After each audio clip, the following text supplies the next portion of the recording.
Hi, welcome to the Brief Book Reviews channel, otherwise known as An Old Guy Reviews the Book That He's Read This Week. So what's the old guy read this week? Well, book I've read this week is this one. It's called Strangers in Time by author David Baldacci. It was released as a hardback here in the United Kingdom by Macmillan on the 10th of April 2025. Regular viewers of the channel will know that I reviewed David Baldacci's books before. They're always of a very high standard, but typically they are thrillers, they are set in America. This, however, is completely and utterly different to the normal David Baldacci books. He's gone from thrillers to historical fiction. And I saw this in my local Waterstones and I thought, David Baldacci, normally very good. I wonder if this is another 620 Man story. No, it's not. And there's a picture of Big Ben on the front. I think, hang on a minute, this is London. What's going on here? And sure enough, it's a tale that takes place in London during the Second World War, World War II. Not the usual American-based thriller, and this is basically historical fiction. It's a drama. Couldn't really be called a murder mystery, but there are mysteries, and it is a very, to be fair to the guy, it's a very engaging tale. So less of the waffle cliff, what's it all about? Well, the story basically focuses on three people. The first is a young lad called Charlie Matters. Charlie's 13, he can leave school when he's 14. He lives with his grandmother, his gran. Both his parents are dead. Dad died at Dunkirk, mother died in a bombing in London. And he's looked after by his gran. His gran works part-time in a bakery, but they're struggling to survive. So Charlie thinks, the only way I'm going to survive is thinking on my feet. So he does all sorts of things. While his gran thinks he's at school, he does, cash-in-hand jobs to help out things. And he sometimes relieves very wealthy people of money that he views that poorer people could do with. So he's a bit of a scallywag, but generally his grandmother has put some address patches in his clothes that said, The Honourable Charles Elias Matters. Some would agree, some may disagree with the honourable task, but Charlie is basically a good lad, but he's basically fighting for survival. The other character is totally different to Charlie, and it's a young lady called Molly Wakefield. Molly comes from a fairly wealthy family, and they live, whereas Charlie lives in a very rough accommodation in the East End. They live in a much posher part of London in Chelsea. And she's been evacuated during the Second World War. Children in London, because of the constant German bombing, were evacuated to the countryside, to basically help them. For some that worked out well, for others not. But Molly's been fortunate. She's been sent to a good family. She ended up in Leiston in Suffolk. But that was many years ago. That was 5 years ago. And now she's decided that she really does need to get back to London. And sure enough, that became a thing, whereas children did go off for a few years, but eventually came back to London. Molly returns to her home and finds things a little bit different. She's met by her nanny, who she knows from way back, obviously.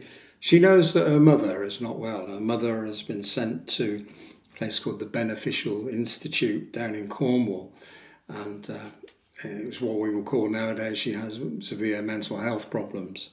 So Molly isn't expecting to see her mother because she knows she's not at home, but she is expecting to see her father, who she thinks works for the Ministry of Food.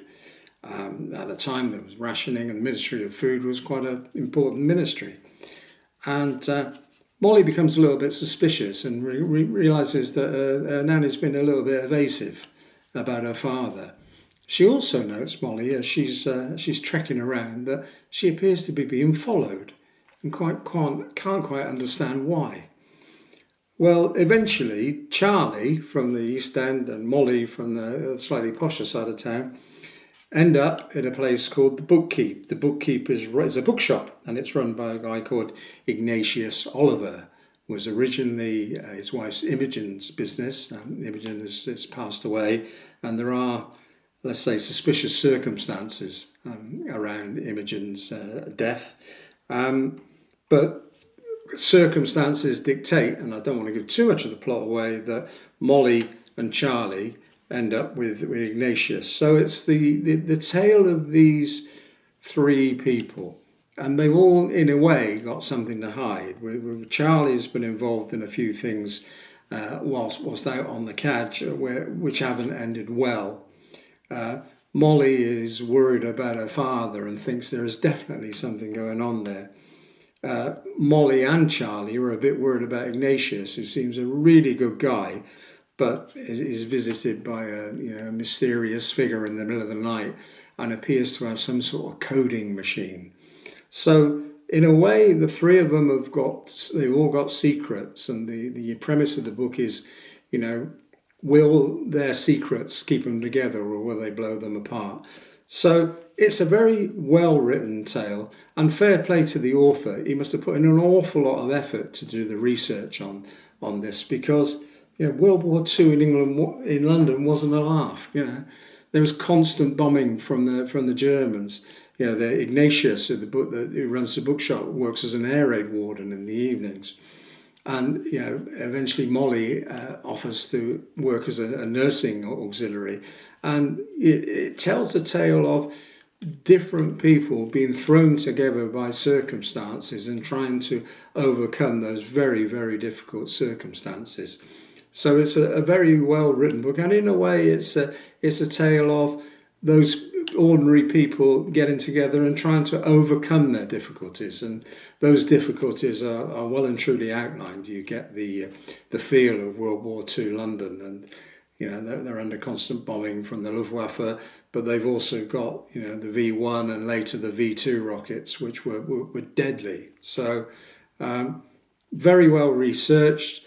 And it's an engaging tale. There are mysteries, as I said, with the three characters have all got secrets, and we find out what happens when those secrets are revealed. So it works out a very engaging tale.